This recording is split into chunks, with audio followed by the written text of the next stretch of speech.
कहते हैं इतिहास वो आईना है जिसमें झांकने से आज का आदमी खुद को पहचान सकता है, और उस इतिहास के पन्नों में कहीं बहुत गहराई में छुपा है एक ऐसा नाम जिसकी गूंज आज भी समय के सिंहासन पर राज करती है। वो नाम है राजा विक्रमादित्य। वो एक राजा नहीं, एक विचार था, एक योद्धा नहीं, एक धर्म था, एक न्यायप्रिय नहीं, एक युग था। और जब उसका जीवन समाप्त हुआ तो शुरू हुई एक नई कहानी। शताब्दियों बाद उसी उजड़े हुए महल की मिट्टी से फिर निकली एक आवाज जो विक्रम की गाथा सुनाने आई। वो 32 पुतलियां, हर पुतली में छिपी थी विक्रम के जीवन की वो एक कहानी जो केवल राजा नहीं बल्कि इंसान बनने का रास्ता दिखाती है। महान राजा विक्रमादित्य की मृत्यु के लगभग 300 सालों बाद उज्जैन नगरी के ऊपर राजा भोज का राज्य था। राजा भोज भी अपने समय के बड़े यशस्वी और धर्मात्मा राजा थे। उनके राज्य में संपूर्ण प्रजा बड़े सुख चैन से बसती थी। किसी को भी किसी प्रकार का कोई दुख नहीं था। राजा भोज के राज्य में बकरी और शेर एक ही घाट पर साथ साथ पानी पिया करते थे।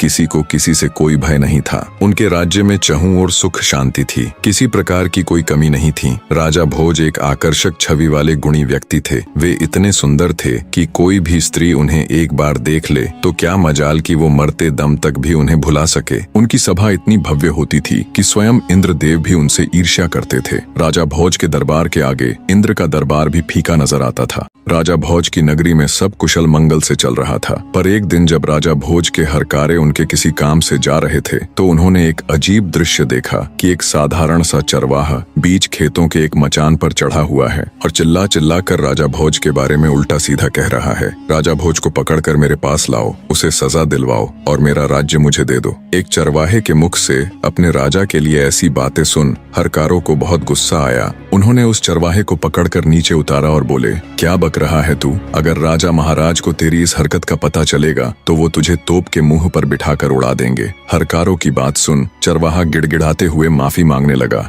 मचान से उतरते ही एकदम से उसका व्यवहार बदल गया, जैसे उसे कुछ पता ही ना हो। उसे गिड़गिड़ाते देख हरकारों को उस पर दया आ गई। उन्होंने चरवाहे को छोड़ दिया और वहां से चले गए। अगले दिन जब वे फिर वहां से गुजरे तो उन्होंने फिर वही सब देखा और सुना। चरवाहा फिर से मचान पर चढ़ा, राजा भोज के बारे में उल्टा सीधा बोल रहा था। आसपास पूछने पर पता चला वो खेत किसी कुम्हारिन का था। जब भी वो अपने खेत में कोई फसल उगाती तो पूरे खेत में बहुत अच्छी फसल होती, पर उस मचान वाली जगह पर एक पौधा तक नहीं उगता था। आखिर कुम्हारिन ने उस जगह पर एक ऊंचा सा मचान बनवा दिया ताकि इसके ऊपर चढ़कर खेत की रखवाली की जा सके। चरवाहे के बारे में पूछा तो पता चला कि वो एक साधारण सा चरवाहा है, पर पता नहीं क्यों जब भी वो इस मचान यानी चबूतरे पर चढ़ता है तो इसी प्रकार की बातें करता है और नीचे उतरते ही उसका व्यवहार बिल्कुल सामान्य हो जाता है। ये सब जानने के बाद राजा भोज के हरकारों को बड़ा अजीब लगा। उन्होंने राजमहल जाकर ये सारा किस्सा ज्यों का त्यों राजा के सामने कह सुनाया। सारी बात सुन राजा भोज को भी बड़ा अचरज हुआ। हमारे राज्य में तो सब लोग सुख शांति के साथ रहते हैं, फिर वो चरवाह ऐसी हरकत क्यों कर रहा है? जरूर इसके पीछे कोई तो बात है। हरकारे बोले, महाराज हमें तो लगता है उस मचान में ही कोई गड़बड़ है, क्योंकि जब भी वो चरवाहा उस पर चढ़ता है तो ऐसी बातें करता है, लेकिन जैसे ही वह नीचे उतरता है फिर से साधारण मनुष्य बन जाता है। सब जानने के बाद आश्चर्य के साथ राजा भोज बोले, अगर ऐसा है तो तुम मुझे तुरंत वहाँ ले चलो, मैं अपनी आंखों से ये सब देखना चाहता हूँ। राजा भोज ने अपने सैनिकों और दूतों को साथ लिया और कुछ ही समय में उस रहस्यमयी चबूतरे के पास जा पहुंचे और उससे थोड़ी दूरी पर छिपकर खड़े हो गए ताकि वह सब कुछ अपनी आंखों से देख और सुन सके। तभी वह आदमी फिर से चबूतरे पर चढ़ा और चढ़ते ही जोर से कहने लगा, लोगों जाओ जल्दी से राजा भोज को पकड़कर मेरे सामने लाओ, उसे मार डालो ताकि मैं उसका राज अपने हाथ में ले सकूं। ये सुनते ही राजा भोज गुस्से और हैरानी के मिश्रित भावों से भर जाते हैं, पर वे बिना कुछ कहे चुपचाप अपने हरकारों के साथ वापस महल लौट जाते हैं। पूरी रात उनके दिमाग में यही सब चलता रहा कि उस मचान में ऐसा क्या है जो एक मामूली सा चरवाहा ऐसी हरकत कर रहा है। सुबह होते ही राजा ने अपने मुख्य सलाहकारों और ज्योतिषियों को दरबार में बुला लिया। एक मामूली सा गाय चराने वाला चरवाहा चबूतरे पर खड़े होकर राजा को ललकारता है, उसे अपशब्द कहता है। ये उस रहस्यमयी चबूतरे की ही करामात है या कुछ और? चरवाहे और उस रहस्यमयी चबूतरे की पूरी बात राजा भोज अपने दरबार में उपस्थित सभी सदस्यों को कह सुनाते हैं। राजा भोज की बात सुन दरबार में उपस्थित ज्योतिषी बोले, राजन, ये तो कोई चिंता करने वाली बात नहीं है, बल्कि ये तो शुभ संकेत है। महाराज, हमें तो लगता है बहुत जल्द आपको कुछ बहुत बड़ा हासिल होने वाला है। ज्योतिष की बात सुन राजा भोज हैरानी के साथ साथ खुश भी हुआ। वो कुछ बोलता इससे पहले ही दरबार में मौजूद विद्वान पंडित भी बोल पड़े, महाराज, ज्योतिषी बिल्कुल ठीक कह रहे हैं। आपको उस चबूतरे की खुदाई करके देखनी चाहिए। वहाँ आपको कुछ बहुत बड़ा मिलने के संकेत है। पहले ज्योतिषी फिर पंडित की कही बात सुन राजा भोज को भी ये विश्वास हो गया कि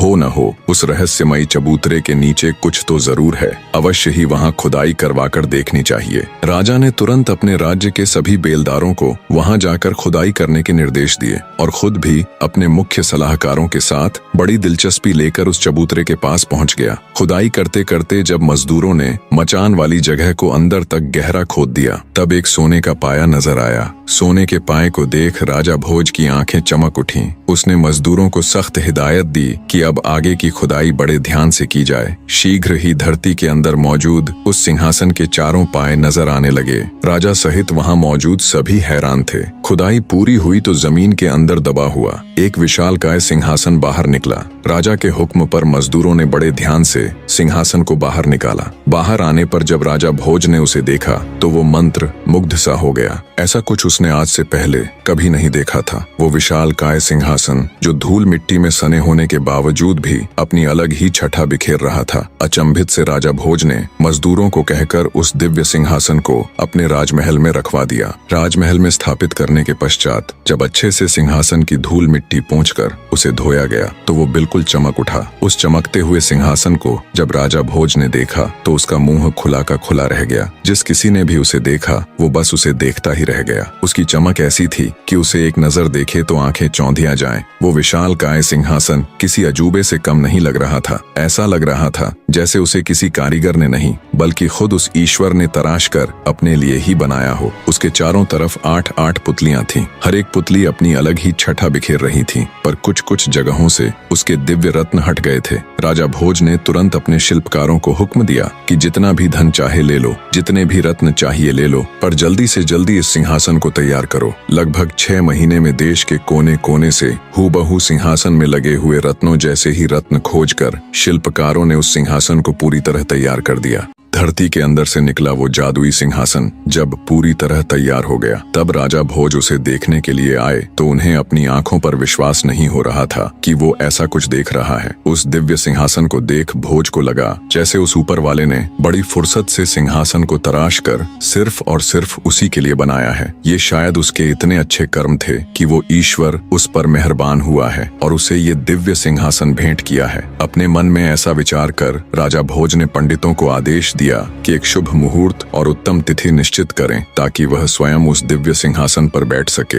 यह सुनकर पंडितों ने विचार विमर्श करके कार्तिक महीने में एक अत्यंत शुभ दिन और लग्न तय किया। वह तिथि हर प्रकार से उत्तम थी। पंडितों ने कहा, हे राजन, उस दिन आप सिंहासन पर विराजमान हो सकते हैं। समय अपनी गति के साथ बीता और आखिर वो शुभ दिन भी आ ही गया जब भोज को उस दिव्य सिंहासन पर विराजमान होना था। राजा भोज ने इस शुभ दिन को बहुत बड़ा बनाने की सोची। वो इस दिन किसी प्रकार की कोई भी कमी नहीं छोड़ना चाहता था। उसने अपने राज्य के सभी छोटे बड़े राजा, विद्वान पंडित, जादू टोने के जानकार, दूर दराज के प्रतिष्ठित व्यक्ति सभी को निमंत्रण भेजा। स्वयं राजा ने स्नान किया और उत्तम वस्त्र धारण किए। वेद पाठी पंडित वेदों का उच्चारण करने लगे, गंधर्व मधुर गीत गाने लगे, भाट राजा की वीरता और यश का बखान करने लगे और विविध प्रकार के वाद्य यंत्र बजने लगे। पूरे महल में आनंद उत्सव की लहर फैल गई। जो भी अतिथि आए थे उनका भव्य स्वागत हुआ। ब्राह्मणों को गांव दान में दिए गए, युवाओं को स्वादिष्ट भोजन और जो कुछ उन्होंने मांगा वह प्रदान किया गया। गरीब लोगों को वस्त्र भेंट किए गए, आम जनता को इनाम और भेंट दी गई। सारा नगर दान दक्षिणा और नेकी से भर गया। शाही सेना को विशेष भोजन और इनाम मिले।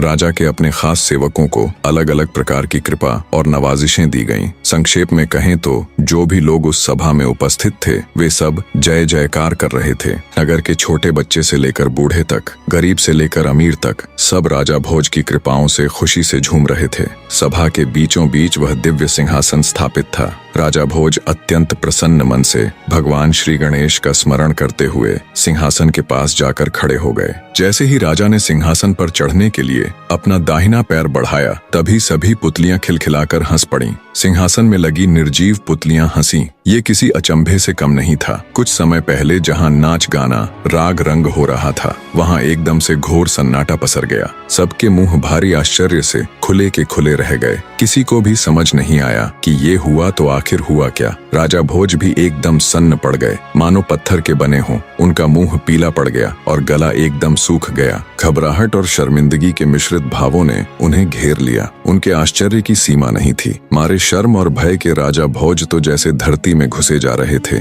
आगे बढ़ाया हुआ अपना दाहिना पैर उन्होंने तुरंत पीछे खींच लिया।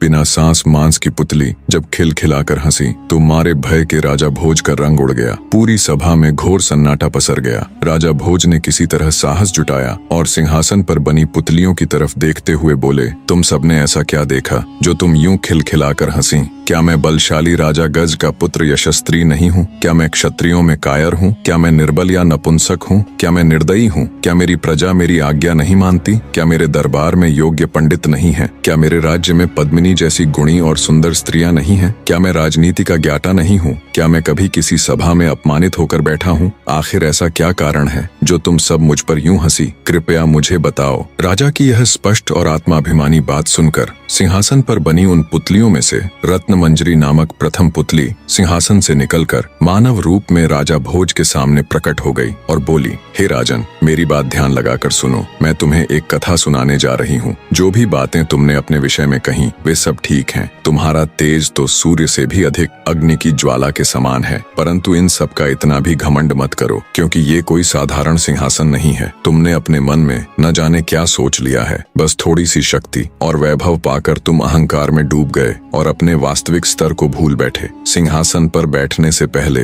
तुम ये अच्छे से जान लो कि जिस राजा विक्रमादित्य का यह सिंहासन है, तुम उसके एक बाल के बराबर भी नहीं हो। उसके दरबार में तुम जैसे राजा केवल सामान्य नौकरों के समान ही थे बस। प्रथम पुतली रत्नमंजरी की बात सुन पहले से ही खार खाए राजा भोज का गुस्सा 7वें आसमान पर जा पहुंचा। वे भड़कते हुए बोले, अगर ऐसा है तो फिर मैं इस सिंहासन को अभी नष्ट करवाकर फिर से धरती में गड़वा दूंगा। राजा भोज के इतना कहने पर रत्नमंजरी कुछ कहती। इससे पहले ही सभा में मौजूद राजा भोज के कुल पुरोहित यानी उनके गुरु वर्षाचारी बोले, राजन, आपका यह व्यवहार न्याय से बहुत दूर है। पहले पुतली की बात ध्यान से सुनिए, बाद में जैसी आपकी इच्छा हो फैसला ले लीजिएगा। कुलगुरु की बात सुन राजा भोज कुछ शांत हुए और बोले, ठीक है, मैं भी तो जानूं आखिर सच्चाई क्या है। तब पुतली रत्नमंजरी बोली, मैं क्या कहूँ राजन, यदि केवल इन गुणों को ही मापदंड मान लिया जाए तो तुम जलकर भस्म हो जाओगे। जब तुम विक्रमादित्य की संपूर्ण कथा सुनोगे तब तुम्हें खुद पर लज्जा आएगी और तुम जिस जीवन को महान समझ रहे हो तुम्हें ये तुच्छ लगने लगेगा।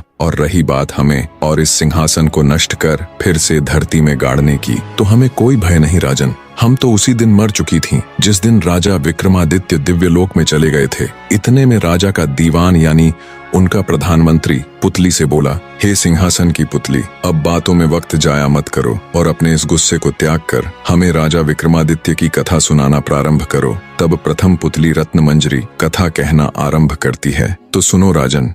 एक राजा की 4 रानियां थीं। राजा गंधर्वसेन जात पात में बिल्कुल भी विश्वास नहीं रखते थे, इसलिए उन्होंने उस समय समाज में मौजूद सभी 4 वर्गों यानी 4 जातियों की कन्या से विवाह कर लिया। उसकी 4 रानियों में एक ब्राह्मण, दूसरी क्षत्रिय, तीसरी वैश्य यानी बनिया और चौथी शूद्र यानी मजदूर जाति से थी। उसे ब्राह्मणी से एक पुत्र हुआ जिसका नाम ब्रह्मजीत रखा गया। क्षत्राणी से 3 बेटे हुए, एक का नाम शंख, दूसरे का नाम विक्रमादित्य और तीसरे का भर्तहरि रखा गया। वैश्य से एक लड़का हुआ जिसका नाम चंद्र रखा गया और शूद्राणी से धन्वंतरी नामक पुत्र हुआ। समय बीता और उसके सभी लड़के जवान हो गए। राजा गंधर्वसेन ने ब्राह्मणी से पैदा हुए ब्रह्मजीत को राज्य का दीवान नियुक्त कर दिया, पर ब्रह्मजीत के दीवान बनते ही राज्य में अशांति फैल गई, जिसे ब्रह्मजीत संभाल न सका और राज्य छोड़कर चला गया। ब्रह्मजीत के राज्य छोड़कर जाने के बाद राजा के दूसरे पुत्र शंख को संदेह था कि अब उसका पिता कहीं उसके भाई विक्रमादित्य को अपना उत्तराधिकारी न चुन ले, क्योंकि विक्रमादित्य को हर क्षेत्र में महारत हासिल थी। हर तरह से निपुण होने के कारण राजा का मोह सबसे अधिक विक्रमादित्य में ही था। इसी के चलते एक दिन शंख ने अपने पिता राजा गंधर्वसेन की हत्या कर दी और स्वयं उज्जैन का राजा बन बैठा। जब राजा गंधर्वसेन की हत्या की खबर उसके बाकी बेटों ने सुनी तो वो सब अपनी जान बचाने के लिए राज्य छोड़कर भाग खड़े हुए। विक्रमादित्य को जब अपने भाई के इस कृत्य का पता चला तो उन्हें अपने भाई पर अथाह क्रोध आया, पर समय की नजाकत को भांपते हुए उन्होंने बुद्धि से काम लिया कि अभी समय उसके पक्ष में बिल्कुल भी नहीं है। सारा राज्य काज, शस्त्र बल इत्यादि उसके भाई शंख के नियंत्रण में है। अंततः समय अनुकूल न होने के कारण विक्रमादित्य भी उज्जैन को छोड़कर जंगलों में चले जाते हैं। सबके जाने के बाद शंख आराम से उज्जैन नगरी के ऊपर शासन करने लग जाता है, पर फिर भी उसे रह रहकर ये डर सताता कि एक दिन उसके भाई वापस आकर उसकी हत्या कर ये सत्ता छीन लेंगे। इसी आशंका के चलते राजा शंख ने निर्णय लिया कि वो अपने भाइयों का पता लगाकर उन्हें भी मरवा देगा।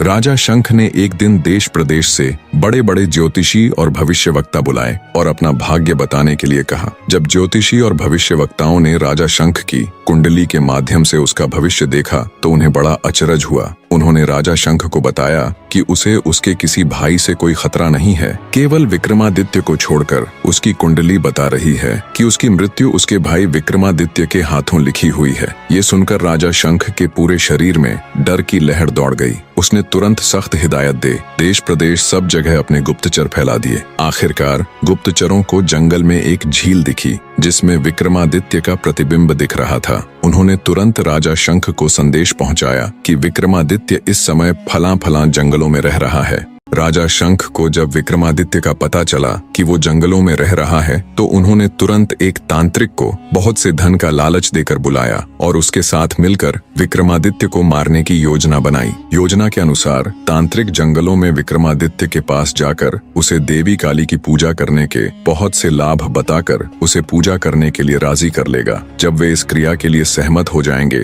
तब देवी आराधना के अंतिम चरण को पूरा करने के लिए तांत्रिक उन्हें सिर झुकाकर आराधना संपन्न करने को बोलेगा। जैसे ही विक्रमादित्य अपना सिर झुकाएंगे वैसे ही पेड़ों की आड़ में खड़ा राजा शंख उनका सिर धड़ से अलग कर देगा। योजना बना उसे अंजाम तक पहुंचाने के लिए तांत्रिक जंगलों की तरफ चल पड़ता है। थोड़ी दूरी बनाकर राजा शंख भी उसके पीछे पीछे हो लेते हैं। जब तांत्रिक जंगल में जाता है तो उसे विक्रमादित्य वहां मिल जाता है। योजना के अनुसार तांत्रिक उन्हें पूजा अर्चना के लिए सहमत कर लेते हैं। जब आराधना के अंतिम चरण में तांत्रिक ने उन्हें सिर झुकाने को बोला तो विक्रमादित्य को कुछ संदेह हुआ। उन्होंने इशारा कर पहले तांत्रिक को ये क्रिया करके दिखाने के लिए कहा। जैसे ही तांत्रिक ने उसे दिखाने के लिए अपना सिर झुकाया तो रात के अंधेरे में आड़ में छिपे राजा शंख को लगा यही विक्रमादित्य है। वे फुर्ती के साथ निकले और अपनी तलवार के एक ही प्रहार से तांत्रिक की गर्दन धड़ से अलग कर दी। खतरे के अंदेशे से पहले से ही तैयार खड़े विक्रमादित्य ने झट से शंख की तलवार छीनकर उस पर अपनी पूरी ताकत से प्रहार किया। परिणाम स्वरूप शंख का सिर धड़ से अलग हो धरती पर जा गिरा। इस तरह विक्रमादित्य ने अपने पिता की हत्या का बदला ले लिया। शंख को उसके कर्मों का फल देने के बाद विक्रमादित्य उज्जैन लौट आए और राज्य को संभाल लिया। वह एक सदाचारी, न्यायप्रिय, दानी, उदार व लोकप्रिय राजा थे। उज्जैन की जनता उनके जैसा शासक पाकर धन्य हो गई। एक बार राजा विक्रमादित्य शिकार के लिए एक जंगल में गए हुए थे। वहां एक हिरण का पीछा करते करते वे बहुत दूर निकल गए और रास्ता भटक गए। घूमते घूमते वे एक महल के सामने जा पहुंचे। वह महल लूतवरण नाम के एक व्यक्ति का था जो उस राज्य का दीवान था। राजा विक्रमादित्य उनके पास गए। दोनों में वार्तालाप हुई। दोनों ने एक दूसरे को अपना परिचय दिया। विक्रमादित्य का परिचय मिलने पर दीवान लूतवरण उनसे मिलकर अत्यंत प्रसन्न हुए। वे उसे अपने राजमहल ले गए और उनका आदर आतिथ्य किया। लूतवरण ने विक्रमादित्य को बताया कि उन्हें इस राज्य के राजा बाहुबल से मिलना चाहिए। वे अत्यंत सरल और धार्मिक राजा हैं। उनके पास एक ऐसा सिंहासन है जो अत्यधिक शक्तिशाली है। कहा जाता है उस सिंहासन को स्वयं महादेव ने इंद्रदेव को भेंट किया था और बाद में इंद्रदेव ने प्रसन्न होकर वो सिंहासन राजा बाहुबल को दे दिया। आगे लूतवरण ने कहा, हे राजा विक्रमादित्य, आपके अंदर वो सभी गुण मौजूद है जो एक चक्रवर्ती सम्राट के अंदर होने चाहिए। बस किसी चीज की कमी है तो वो है उस दिव्य सिंहासन की। मैं आपको राजा बाहुबल के पास ले चलता हूँ। जब वो आपसे कुछ मांगने को कहे तब आप उनसे वो दिव्य सिंहासन मांग लेना। इसी मकसद के साथ विक्रमादित्य और लूतवरण दोनों राजा बाहुबल के पास जाते हैं। तब राजा बाहुबल भी विक्रमादित्य से मिलकर अत्यंत प्रसन्न हुआ और बोला, विक्रमादित्य, तुम संपूर्ण भारत में इकलौते ऐसे राजा हो जिसने इतने कम समय में इतनी प्रसिद्धि हासिल कर ली कि अब देश के कोने कोने में लोग तुम्हें जानते और चाहते हैं। राजा बाहुबल ने भी राजा विक्रमादित्य का शानदार आदर आतिथेय किया। कुछ दिन सम्मान के साथ राजा विक्रमादित्य राजा बाहुबल के अतिथि बनकर रहे। फिर एक दिन जब विक्रमादित्य ने राजा बाहुबल के आगे वापस उज्जैन लौटने की इच्छा जाहिर की, तब राजा बाहुबल ने उन्हें कोई भेंट मांगने का अनुरोध किया। राजा विक्रमादित्य तो इसी अवसर की तलाश में थे। उन्होंने बिना एक भी पल गवाए राजा बाहुबल से वो अतुलनीय सिंहासन देने का अनुरोध किया। अब चूंकि राजा बाहुबल विक्रमादित्य को वचन दे चुके थे, तो उन्होंने निसंकोच वो सिंहासन राजा विक्रमादित्य को भेंट कर दिया। वे भली भांति इस बात से परिचित थे कि अगर उनके बाद कोई इस सिंहासन के योग्य है तो वो केवल और केवल विक्रमादित्य ही है। उन्होंने खुशी खुशी विक्रमादित्य को सिंहासन देकर विदा कर दिया। जब राजा विक्रमादित्य उस अद्वितीय सिंहासन के साथ उज्जैन नगरी पहुंचे तो उनकी पूरी प्रजा में खुशी की लहर दौड़ गई। उस सिंहासन को देखने दूर दूर से राजा महाराजा उज्जैन आने लगे। राजा विक्रमादित्य ने भारी सभा का आयोजन किया और दूर दराज से विद्वान पंडित बुलाए और उनके समक्ष अपनी इच्छा जाहिर की कि वो एक भारी अनुष्ठान करना चाहते हैं। कृपया आप सब देखकर बताएं, क्या वो इसके योग्य है? तब पंडित विद्वान सभी ने एक स्वर में कहा, राजन, आपका प्रताप तीनों लोकों में छाया हुआ है। आपका कोई बैरी नहीं। आपको जो करना हो कीजिए। अपने समस्त खानदान को आमंत्रित कीजिए। 1.25 लाख कन्यादान और 1.25 लाख गायें दान कीजिए। ब्राह्मणों को धन दीजिए और जमींदारों का 1 साल का लगान माफ कर दीजिए। इतनी कथा सुनाकर प्रथम पुतली रत्न मंजरी बोली, हे राजा भोज, आपने अगर कभी ऐसा दान किया है तो आप सिंहासन पर अवश्य बैठें। पुतली की बात सुनकर राजा भोज का अपना सा मुंह हो गया। उन्हें खुद पर बहुत लज्जा आई। वे दरबार में उपस्थित समस्त राज्यसभा सदस्यों से बोले, आज का दिन तो गया, अब तो कल ही सिंहासन पर बैठेंगे। इस तरह सिंहासन बत्तीसी की प्रथम पुतली ने राजा भोज को सिंहासन पर नहीं बैठने दिया। अब बारी थी दूसरी पुतली चित्रलेखा की। कहानी के आगे का भाग भी बहुत जल्द विद इन वीक आप सबके सामने होगा। धन्यवाद मेरे प्यारे दर्शकों।